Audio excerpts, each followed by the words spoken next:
You opened someone's message, replied instantly, and then nothing. You're sitting there, watching that little delivered just sit there. No typing bubble, nothing. And the worst part, you're not even surprised anymore. When was the last time someone texted you first? Not a reply, actually started a conversation with you? For a lot of you watching this right now, you're struggling to remember. And that's actually the whole point of this video. Most people think nobody texts them first because they're boring or because people don't like them. That's not it. That's almost never it. Think about it. You always reply fast. You always keep the conversation going. You do all the work. So over time, the other person just stops doing their part. Not because they hate you, because you made it easy for them to be lazy. You became available, and people don't chase available. That's just human nature. There's this thing called reciprocity imbalance. Basically, when one person always puts in more effort, the other person's brain registers the relationship as already handled. They don't feel the pull to reach out because in their head, you've got it covered. You're not a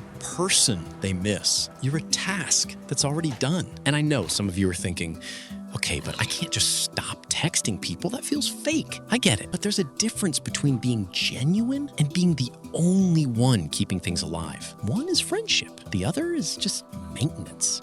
But here's where it actually gets interesting. Because for some people, and maybe this is you, the reason nobody texts first isn't just about behavior. It's about what you believe about yourself. Deep down, some people feel like they have to earn attention. Like they need to keep showing up, keep being useful, keep being entertaining. People will just forget them. And that belief, it's not random. It usually came from somewhere. A parent who only paid attention when you performed. A friend group that only included you when you were useful. An ex who made you feel lucky just to be around them. So you learned, I need to try harder than everyone else just to get the same thing. And so now, even in friendships where people actually do care about you, you still overtext. You still check in too much. You still feel anxious if someone doesn't reply quickly because your brain is running old software that says, if I stop trying, I lose them. But the irony is, that exact behavior is what makes people pull back. I'm not saying this to make you feel bad. I'm saying this because I've been there. And nobody told me this was even a thing.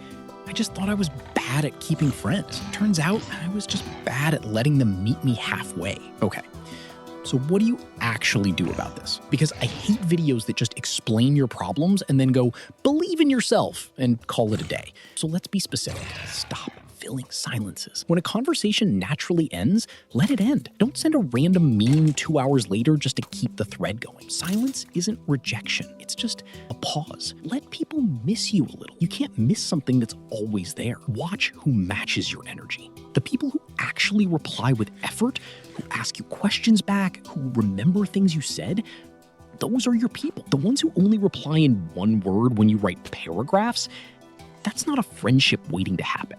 That's a one-sided connection you're keeping on life support. Do the experiment. Pick 2 or 3 people you always text first. Stop initiating for 2 weeks. Don't ghost. If they text you, reply.